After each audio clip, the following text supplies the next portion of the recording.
Assalamualaikum warahmatullahi wabarakatuh. Kembali lagi dengan saya Tama dalam Ada Apa Gerangan. Bagaimana kabar kalian? Semoga selalu diberikan kesehatan dan juga rezeki yang cukup. Oke, kita lanjut cerita Desa Widi, Wiwitaning Memedi. Episode sebelumnya, setelah melalui ritual untuk menetralisir Riri dan Abbas yang kerasukan makhluk gaib, Isabel mendapatkan bisikan gaib bahwa mereka harus segera pergi dari desa itu. Lalu, apa yang sebenarnya mengancam mereka?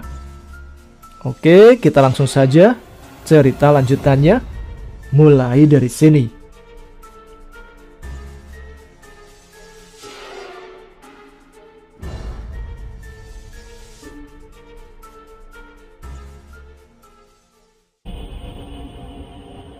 Waktu yang melelahkan tadi sudah berakhir.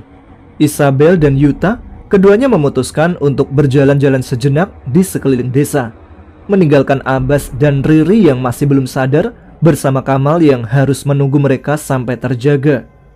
Sebenarnya, bukan tanpa alasan juga mereka berkeliling seperti ini. Usai diceritakan Isabel tentang apa yang didengarnya tadi, Yuta bersikukuh untuk langsung mencari tahu apa yang sebenarnya sedang terjadi. "Kita istirahat dulu di sana," ucap Yuta, menunjuk arah pepohonan di mana sungai dangkal mengalir di depan mata. Isabel menurut. Ia hanya berjalan mengekor Yuta sampai pemuda itu mencari tempat yang tepat untuk rehat. Sepi. Baik Yuta ataupun Isabel tidak ada yang berbicara semenjak tadi. Isabel jadi lebih pendiam usai kejadian yang menimpanya. Ketika matanya membelalak setelah mendengar suara parau yang Yuta sendiri berani bersumpah dia tidak mendengar suara apapun. Yuta melirik Isabel sejenak. Gadis itu sedang bertopang dagu dengan mata yang menerawang terlalu jauh. "Kita harus keluar dari desa ini," bisiknya, memecah keheningan yang sudah terlalu lama mendominasi. Sebenarnya, jika ditanya apa keinginan terbesarnya saat ini, Isabel hanya ingin satu hal, pulang. Tapi bagaimana caranya? "Aku mau pulang, tapi kamu sendiri tahu kan, kita benar-benar terjebak di sini. Kita itu ibarat mangsa yang sudah ada di tangan predator. Gak ada yang bisa dilakuin." Gadis itu menenggelamkan wajahnya. "Aku gak suka di sini, Yud. Aku gak suka." Isabel benar. Sungguh tidak nyaman berada di desa ini. Setan, pohon dan semak belukar. Rasanya jadi terpencil dari dunia luar. Mereka hanya ingin pulang, itu saja. "Kita pasti bisa pulang, Bel. Saya yakin itu. Percaya sama saya," tandas Yuta pasti. "Sekarang fokus saya hanya kamu dan Riri. Kalau benar apa yang kamu dengar tadi, berarti kalian berdua yang jadi incaran." Isabel tidak ingin menjawab. Terjebak di desa antah berantah sudah cukup membuat hatinya terguncang. Terlebih memikirkan nyawa dan jiwanya yang akan menjadi tumbal di desa ini. Isabel sudah ingin melenyapkan diri sendiri jika membayangkannya. Menyadari raut Isabel yang berubah pasi, Yuta langsung menyentuh tangannya. "Kamu tenang. Saya gak bakal biarin orang lain atau apapun itu menyakiti kamu. Kita harus mengumpulkan semua bukti kalau kita mau pecahin semua misteri." Isabel mengangguk percaya. Dia sepenuhnya percaya kepada Yuta. Jika Yuta saja optimis, kenapa dia harus pesimis? Yuta benar. Mereka harus mengupas semua misteri di desa Widi jika ingin tahu bahaya apa yang sedang mengintai mereka dalam kegelapan. Menunggu mereka masuk ke dalam sarang sebelum menyerang dan menjadikan mereka tumbal. "Aku sadar ada yang aneh di desa ini. Dan dari yang aku lihat, ada kejanggalan di setiap keluarga. Aku punya asumsi baru," ucap Isabel yakin. Yuta menoleh. "Apa?" "Di desa Widi gak ada perempuan selain Nyi Roro."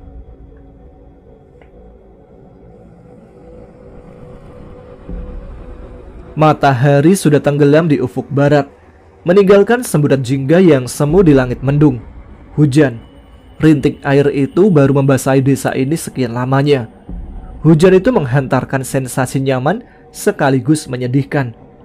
Jika ini di rumah, Riri pasti sudah bergelung dengan selimutnya seraya memandang keluar jendela, melamun dan bernostalgia dengan titik memorinya. Isabel dan Yuta mana? Kok belum pulang juga? Tanya Riri lagi. Berkali-kali gadis itu mencemaskan keadaan Isabel dan Yuta yang belum juga kembali. Tapi apa yang bisa disampaikan Kamal dan Abbas yang kini juga sama cemasnya? Mereka pasti pulang. Tenang Ri, ada Yuta. Isabel pasti baik-baik saja, jawab Kamal menghibur. Abbas hanya mengangguk mengiyakan. Tulang dan sendinya masih terasa keluh karena tadi mereka ada di rumah Isabel dan Riri. Larangan, mereka tidak boleh tinggal serumah jika kata Pak Saleh. Tapi semalam ini mereka ingin saling menjaga. Tidak ada yang boleh terluka atau berurusan dengan hal gaib lagi. Kalian semua di sini. Celutukan itu membuat ketiga manusia yang sedang dirundung khawatir itu tersenyum mencerah. Yuta dan Isabel baru saja pulang membawa daun pisang yang mereka alih fungsikan. Kalian dari mana? Aku khawatir banget. Hujannya mulai deras. Udah hampir malam juga. Kalau kalian kenapa-napa gimana? Omel Riri. Isabel tersenyum kecil. Dia memeluk tubuh Riri sekilas sebelum ikut duduk melingkar di samping Kamal. Kita habis keliling desa. Siapa tahu ketemu jalan keluarnya.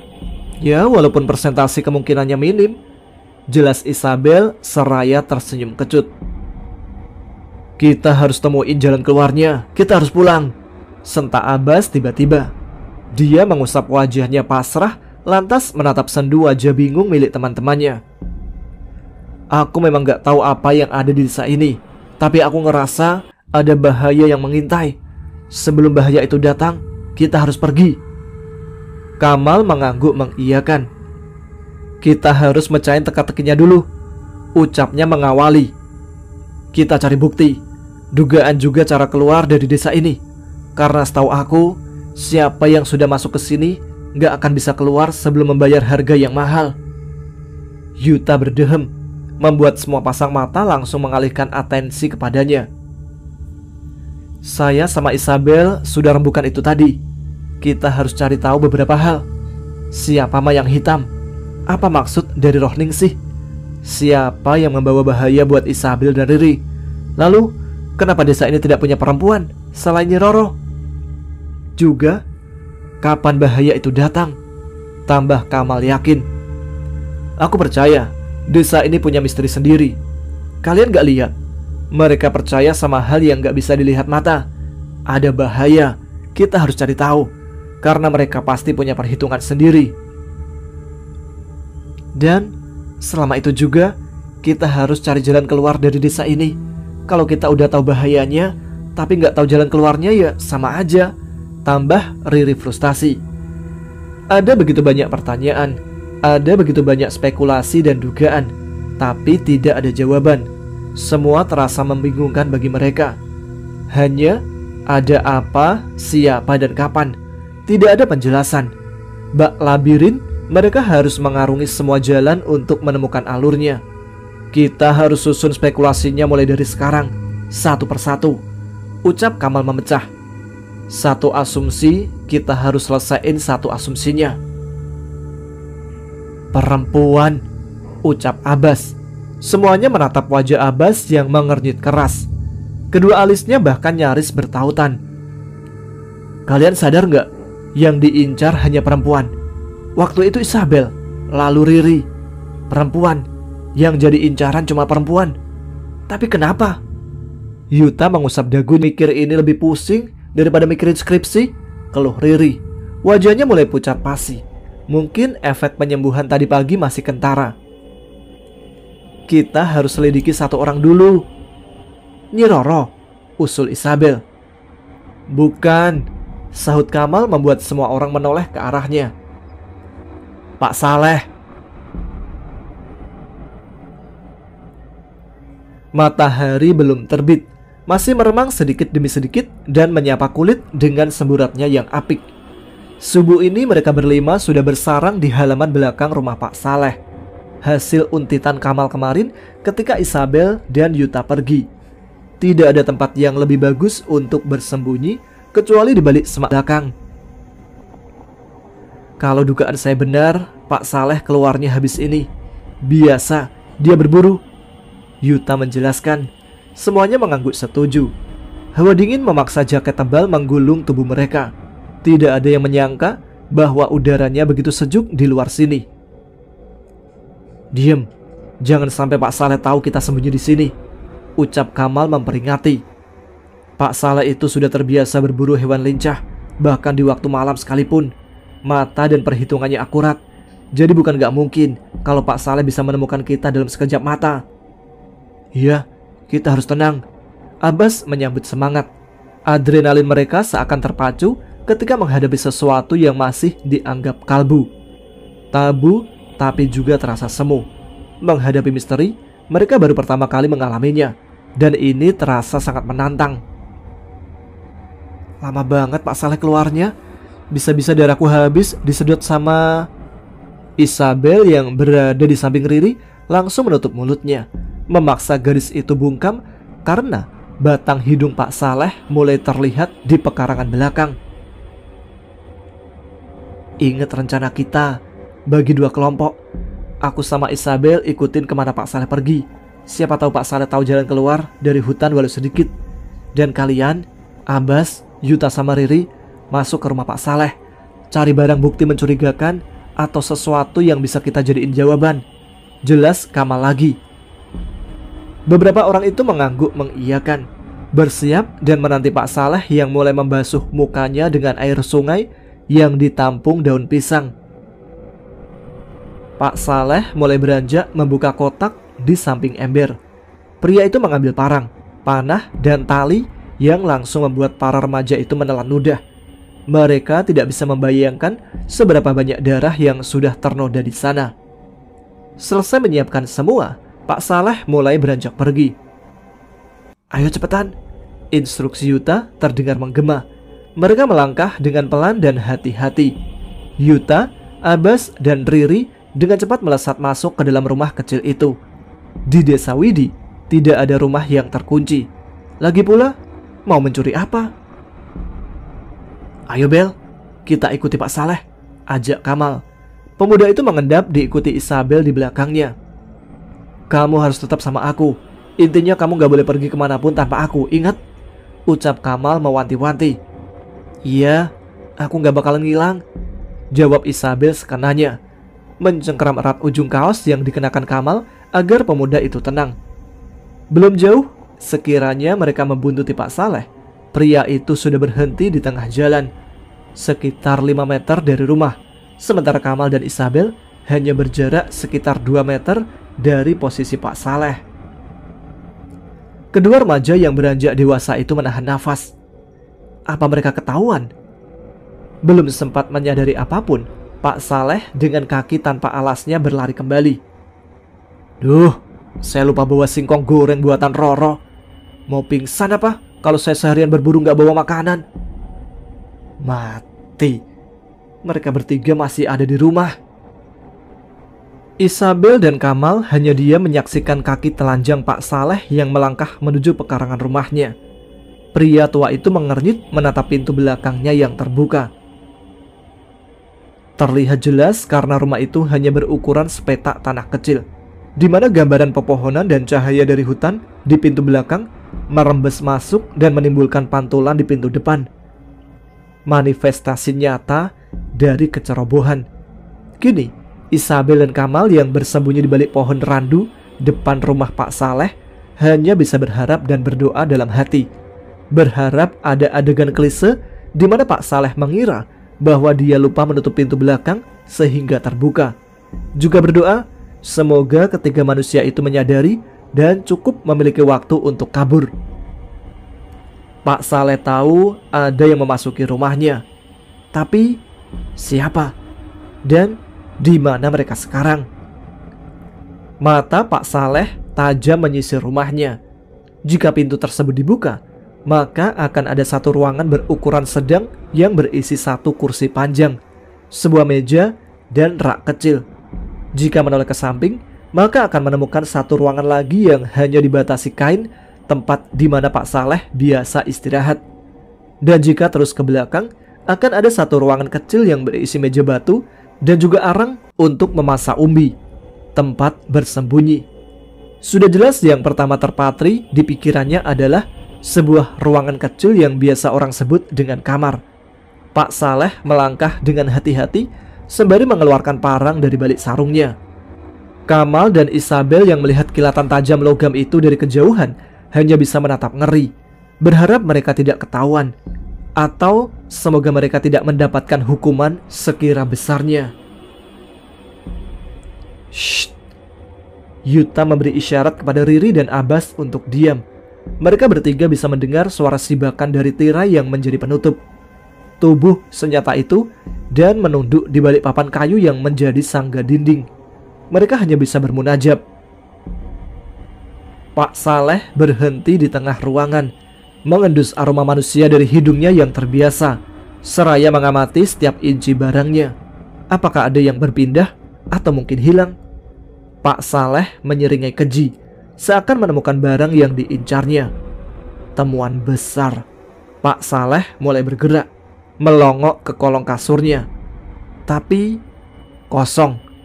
Membuka kotak kayu yang ia sebut lemari. Kosong juga. Menyibak kulit hewan yang menjadi tirai jendelanya. Kosong. Pria tua itu menghembuskan nafas gusar. Di mana? Mata senjanya beralih pada tumpukan papan kayu yang ia sanggakan di dindingnya dalam keadaan nyaris roboh dan terbuka. Pak Saleh tersenyum licik. Ia berjalan penuh kehati-hatian, kesenyapan tanpa suara. Tangan keriputnya terjulur ke arah papan kayu. Terdiam sejenak hanya untuk mengamati. Diam, tersenyum mengerikan. Ia membukanya kasar. Dan kosong juga. Perkiraan Pak Saleh tak pernah salah. Radar dan instingnya selalu benar. Dia tahu ada yang memasuki rumahnya. Meski derap langkah kaki dalam kesepian tidak terdengar, meski bayangan dan wujud manusia tidak menyisakan keberadaan yang nyata, Pak Saleh tahu ada yang memasuki rumahnya. Kerukan tanah yang cukup dalam, lubang pada dinding anyaman bambu seukuran tubuh manusia yang membungkuk sudah menjelaskan semuanya. Dan terakhir, ada jejak tangan yang tertempel di dinding kayunya. Jejak tangan dari tanah basah karena hujan semalam. Sial, mangsanya kabur. Sumpah, aku rasanya mau mati saja waktu lihat siluet Pak Saleh di jendela, ucap Abbas sambil ngos-ngosan. Keringat dingin membanjiri seluruh tengkuknya. Tadi itu menantang sekali. Jantung Abbas terasa berdebar penuh adrenalin. Untung kita sembunyi di tempat yang benar. Sigap kamu, Yut. Yuta mengangguk menanggapi. Iya, seenggaknya kita nggak sembunyi di tempat yang biasa kita tonton di televisi. Tempat biasa yang dijadikan persembunyian. Saya nggak bisa membayangkan kalau kita ditemukan Pak Saleh tadi. Kita bakal diapain ya? Kamal ikut menyaut. Yang jelas aku nggak mau membayangkan kita bakal diapain, ucapnya. Tadi itu benar-benar menantang. Jantungku rasanya mau copot membayangkan yang enggak-enggak. Apalagi kita bertiga yang tadi tinggal selangkah di depan maut, sambar Riri dengan nafas tersengal. Mereka berhasil kabur, bergerak cepat dengan mengeruk tanah di lubang dinding Pak Saleh. Tidak apa jika tubuh mereka kotor hasil bergulingan di tanah basah, daripada akhirnya ditemukan Pak Saleh dan mendapat hukuman mengerikan. Mereka bahkan tidak bisa bernafas lega kala itu. Tapi kalian memang cerdik. Lain kali kita harus hati-hati. Pastiin Pak Saleh sudah benar-benar pergi, tambah Isabel. Mereka semua ada di rumah, tepatnya di rumah para pria, menenangkan degup jantung mereka yang masih terpacu karena adrenalin tadi. Kamal duduk bersila. Aku sama Isabel gagal buntutin Pak Saleh. Soalnya kalau kita buntutin sekarang, pasti bakal mencurigakan, ucapnya lalu menarik nafas sejenak. Kalian, apa yang kalian dapetin di rumah Pak Saleh? Gak dapat apa-apa, sahut Yuta lantas memberenggut kecewa. Semuanya gak ada yang mencurigakan, cuman ada barang tua dan perabot bekas. Yang paling mencolok, mungkin cuma kain semerah darah di atas wadah meja Pak Saleh. Semua orang itu menghela nafas kasar, bertaruh nyawa dan keselamatan, tapi tidak mendapatkan apapun juga. Rasanya menyesal sudah berani mengorbankan diri. Lagi pula, kenapa Pak Saleh pulang begitu cepat? Benar juga, itu yang difikirkan Abbas sebelum bibirnya terbuka untuk bertanya. Abbas berdehem. Oh, kenapa Pak Saleh pulang tiba-tiba tadi? Ambil singkong yang dikasih Nyi Roro, jawab Isabel. Usai itu, suasana menjadi sunyi kembali. Lah, kok? Abbas menatap tidak percaya.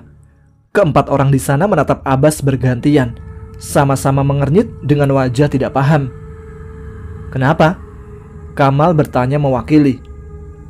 Aku tadi lihat Pak Saleh bawa singkong gorengnya sebelum pergi. Emangnya kalian gak lihat? Siang ini matahari harus rela untuk tidak bertahta. Awan hitam yang menyelubungi langit memaksa setiap manusia di desa memasuki rumah mereka. Awan yang terlalu mencekam, suasana desa menjadi lebih mengerikan. Deruman gemuruh kilat menjadi pertanda akan ada badai hari ini. Tidak ada satupun manusia yang mau duduk di pintu rumah ataupun berkeliaran di jalan desa. Tapi tidak dengan Pak Saleh dan Pak Rasim. Kedua pria dengan rambut beruban itu duduk di serambi rumah, bersantai sembari menyeruput kopi hitam yang dibuat asal-asalan. Mereka terpaksa pulang dari hutan dengan tangan kosong. Kekuatan alam meminta mereka menyisakan hewan yang nyaris punah dari semesta. Kamu dapat buruan apa aja hari ini, Sim? Pak Saleh membuka obrolan setelah diam berkepanjangan. Merasakan angin yang menghantarkan sensasi dingin membuat tubuh rasanya ingin bergelung di dalam selimut. Tapi untuk Pak Saleh, badai seperti ini bukan masalah. Dirinya bahkan masih merasa kegerahan. Saya nggak buru apapun hari ini.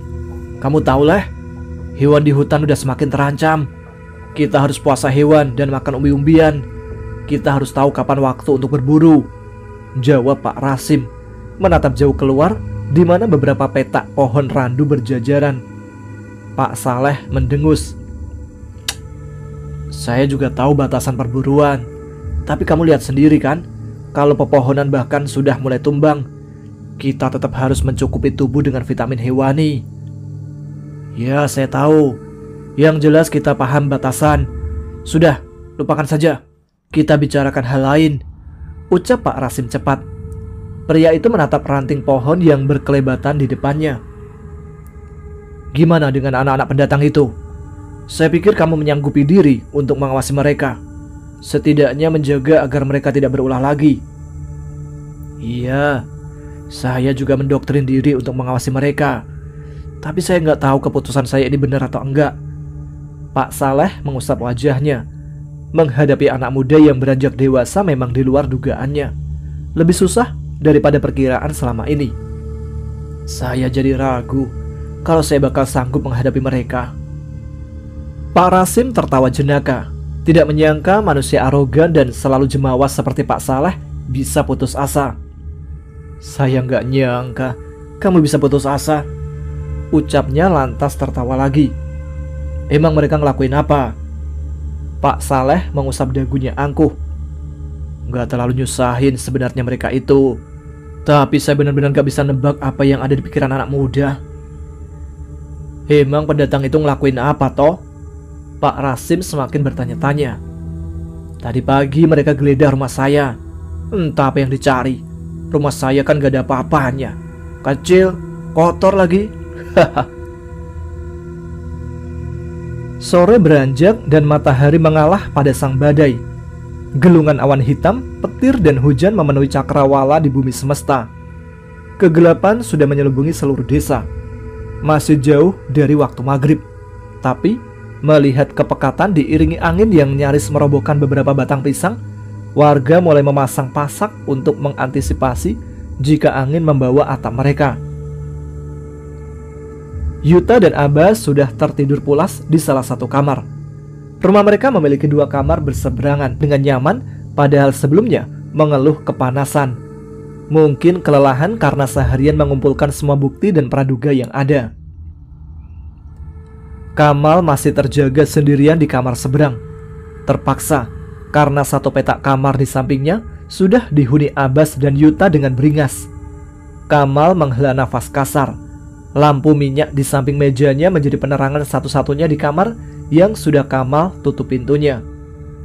Pemuda itu merogoh ranselnya, mengambil iPod yang sudah lama kehabisan baterai dan membolak-baliknya pasrah. Dia hanya berpikir, sampai kapan mereka akan terjebak di desa ini? Ya, siapa sih yang bisa optimis sementara peluang keluar satu pun gak ada yang... Tiba-tiba lampu mati. Lampu minyak itu tiba-tiba padam, meninggalkan hawa ganjil dan kegelapan tanpa sisa. Kamal tidak ingin berpikiran macam-macam. Dia hanya mengambil korek di laci meja dan menyalakan sumbu di lampu itu lagi, mencoba menenangkan diri bahwa tadi hanya tertiup badai yang bergemuruh di luar. Kamal menghela nafas kasar. Tidak ada yang difikirkannya kecuali faktor alam yang berkehendak. Angin, di luar anginnya lagi kencang, ucapnya pelan. Dan lagi, lampu minyak itu sudah padam tidak bersisa. Keremangan langsung menyulut gelisah di hati Kamal. Dengan hati-hati, pemuda itu menyalakan sumbunya lagi. Kali ini dengan waspada dan menjaga agar api itu tidak mati. Kamal lantas memeriksa dindingnya, mengecek apakah ada retakan atau lubang pada dinding, sehingga angin bisa masuk dan meniup sumbunya.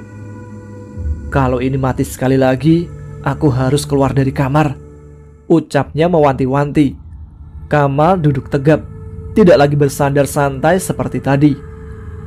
Sesuatu yang bersembunyi terasa mengawasinya dari sudut buta. Jantungnya entah kenapa langsung berdegup kencang. Semua hanya ilusi. Ya, hanya ilusi dalam keremangan. Karena Kamal yakin dia tidak mempunyai kain berwarna putih yang dicantelkan di dinding. Berdiri tegak di pojok kamar, mengawasinya. Sementara buntalan berbentuk ikatan di atas kain itu membuat pikiran Kamal kacau sendiri. Jangan mati, jangan mati, jangan mati. Tak ada hal positif yang bisa dipikirkan Kamal lagi. Terlebih ketika dari sudut matanya Kamal melihat kain putih itu mulai melompat sekali. Kamal membeku. Bayangan tubuhnya yang diciptakan oleh lampu minyak tadi tenggelam. Pemuda itu menoleh ringan. Tidak ada apa-apa. Sudut ruangannya kosong. Tidak ada kain kafan kusam yang dibayangkannya tadi. Tapi entah kenapa kakinya terasa lemas. Kamal tidak berani berjalan pergi atau sekedar memanggil nama kawannya. Atmosfer berubah panas. Entah karena tubuhnya yang gemetaran atau karena suhu ruangan yang mendadak meningkat. Gak ada apa-apa. Ini pasti karena kejadian kemarin. Positive thinking, gak ada apa-apa di sana, ucapnya menghibur diri. Manusia tidak takut pada kegelapan. Mereka hanya takut pada sesuatu yang bersembunyi di dalamnya. Sesuatu yang bisa saja menyerang mereka kapan saja. Sedangkan dalam gelap, manusia merasa kalah, tidak bisa melihat dan hanya bisa menanti itu mendekat. Kamal meraih koreknya lagi, menyalakan sumbu minyak dan memegangnya gemetar. Pemuda itu mengarahkan pada sudut-sudut ruangannya. Kosong, tidak ada apa-apa. Benar, semua hanya karena pemikiran kalutnya. Kamal menghela nafas lega, meyakinkan diri sendiri bahwa tadi itu hanya imajinasi. Tepat ketika Kamal meletakkan lampu minyak itu kembali pada meja, dia menyadari ada sesuatu yang salah. Bayangan hitam dirinya terpantul di dinding kayu depannya. Bukan hanya dirinya, ada bayangan sesuatu yang berdiri tegak dengan simpul ikatan di kepalanya. 1, di pojok kamarnya. 2, terlentang di bawah ranjangnya. 3, duduk di sampingnya. Dan 4, ya, semua pocong itu bebarengan menatapnya dengan wajah gosong dan bernanah. Kamal seketika berteriak.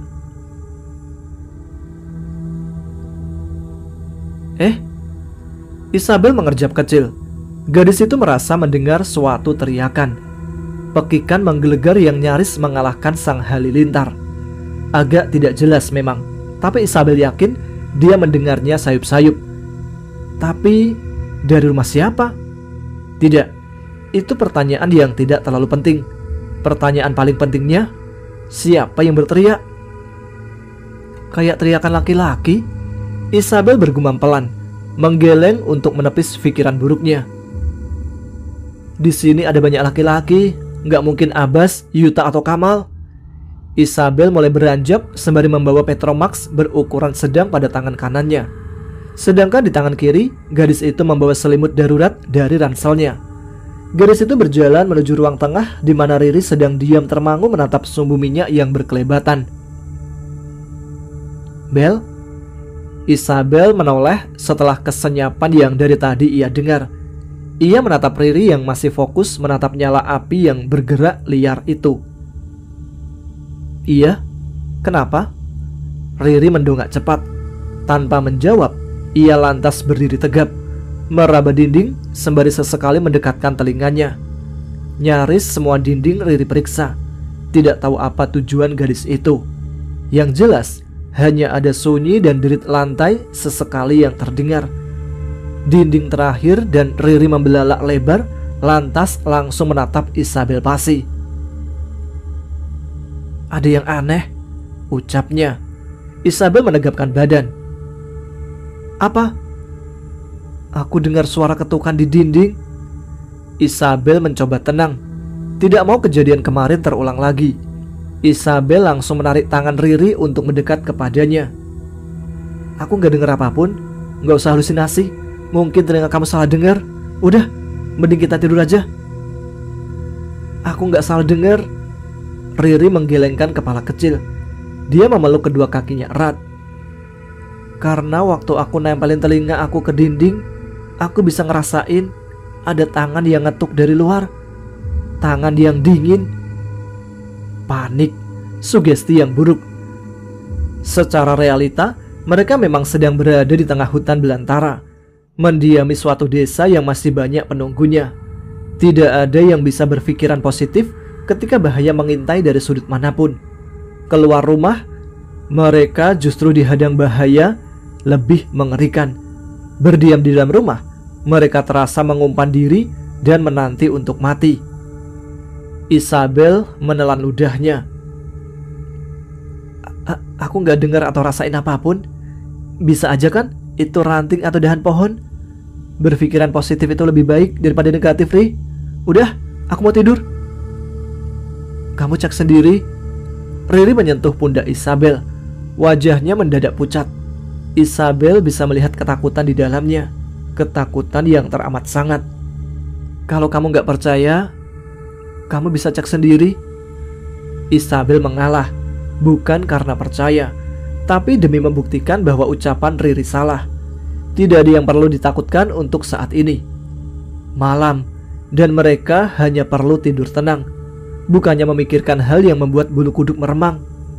Isabel beranjak berdiri, melangkah perlahan menuju salah satu sisi dinding yang paling dekat dengan pintu. Jantungnya berdegup kencang. Entah mengapa, hatinya sudah berbicara bahwa dia harus mundur.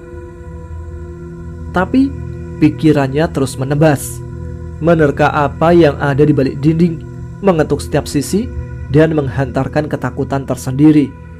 Isabel sampai di depan salah satu dinding. Gadis itu menoleh dan melihat Riri yang beringsut mundur ke sudut ruangan. Riri mengangguk kecil. Dia menunjuk salah satu sisi. Di situ, aku ngerasain ada tangannya di situ. Isabel meneguk ludahnya susah payah. Tangannya entah kenapa terasa gemetar. Gadis itu perlahan mendekat selangkah, menempelkan pipi kirinya ke bilah bambu yang terasa dingin, masih mengawasi Riri dari sudut butanya. Ada suara sambutan tangan yang seakan mencakar setiap dinding bambu dari luar. Isabel mati rasa mendengar suara cakaran itu datang dari belakang dan terus mendekati, membuat tubuhnya mendadak kaku. Gadis itu nyaris menangis saking takutnya. Tunggu. Isabel mendengar suara lantunan. Yang mati harus meninggalkan raga. Tersisa jiwa yang enggan mengelana. Satu nyawa akan pergi di bawah kematian, bersembunyi di balik pepohonan, di lubang tertutup sukma tertanam. Isabel mendesis ngeri. Suara siapa? Suara yang ia dengar menghantarkan nyanyian penjemput maut, terdengar parau dan menyesakkan hati, nyaring dan penuh luka yang dalam. Satu nyawa akan pergi. Siapa? Isabel berbalik dan menatap Riri, mencoba menenangkan diri dan mengusir ketakutannya sendiri. Di sana, Riri masih terdiam diri dan menatapnya takut. Lama gadis itu menatap, tapi tidak ada pergerakan berarti dari Riri kecuali wajahnya yang tampak datar. Di bawah sang kematian, Isabel membeku. Siapa? Bersembunyi di balik pepohonan. Isabel? Itu? Riri mendesis ketakutan sembari menunjuk dinding di belakang Isabel. Jemari telunjuknya gemetar ketakutan. Riri terisak, bibirnya membuka lebar, tapi Isabel tidak mendengar satupun suara yang keluar. Isabel tahu ada yang salah. Satu nyawa akan pergi. Dan kesalahan itu tepat di belakangnya, di bawah sang kematian. Belum cukup Isabel memahami, belum cukup waktu Isabel untuk menoleh dan melihat apa yang ada di belakangnya. Sepasang tangan hitam langsung membekapnya dari belakang. Tidak, tapi sebuah cakar hitam panjang yang langsung menembus lehernya. Nyaris sebelum ada yang datang, Nyi Roro mendobrak pintu. Isabel?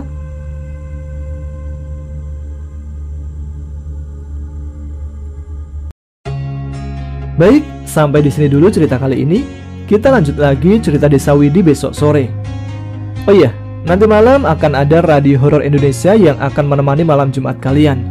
Terima kasih untuk teman-teman sekalian yang telah menyimak. Silakan subscribe bagi yang belum. Jangan lupa tuliskan komen, tunjukkan eksistensi kalian. Saya Tama pamit, tetap semangat, jaga kesehatan. Wassalamualaikum warahmatullahi wabarakatuh.